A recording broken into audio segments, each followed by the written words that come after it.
Alright, webheads, we got some good news and some bad news. Marvel's Spider-Man 2 is still on track for a reveal this summer reportedly, but unfortunately, a recent report directly from Sony could hint at a delay for the game, meaning that instead of expecting it at the end of summer or fall, the release could be anytime before April of 2024.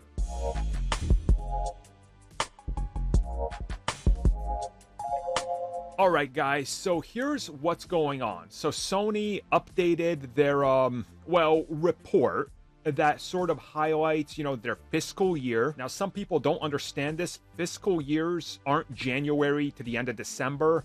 A lot of corporations do end of April or sometimes the first week of April all the way to April or May of next year. That's a fiscal year for them. So they account for the huge boost of everything Christmas and then the money after New Year's, and that sort of falls into it. That's why fiscal years for corporations are completely different.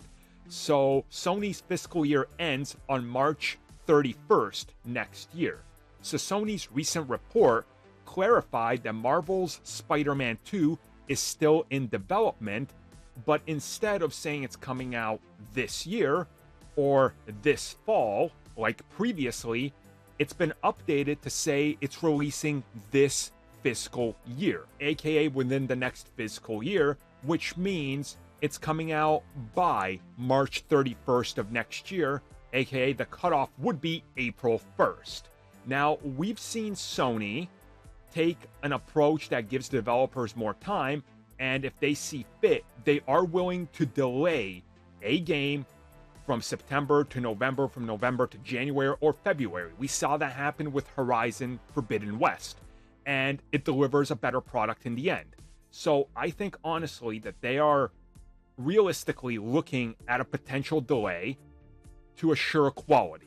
Now, I know some people will be mad, but guys, do you want the first showing of this game and possibly the release to resemble Gotham Knights and Suicide Squad Kill the Justice League, where it's a lot of negativity and then the game comes out and maybe they don't have 60 frames a second, maybe dips in quality?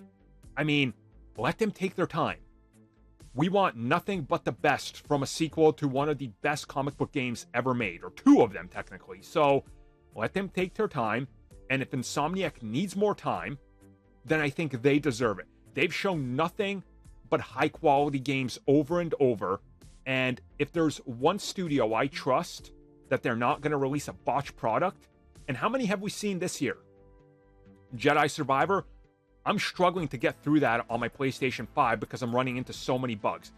My PC copy, I refunded that and bought the PS5 copy because it's so buggy.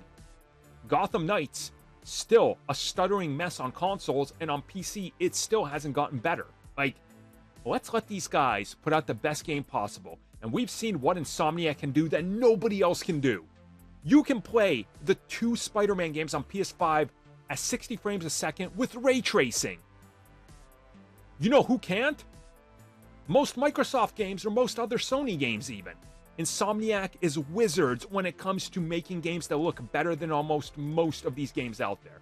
So if it's delayed up until, let's say, March 31st they put it out, I will gladly wait that long because they will put out a killer product.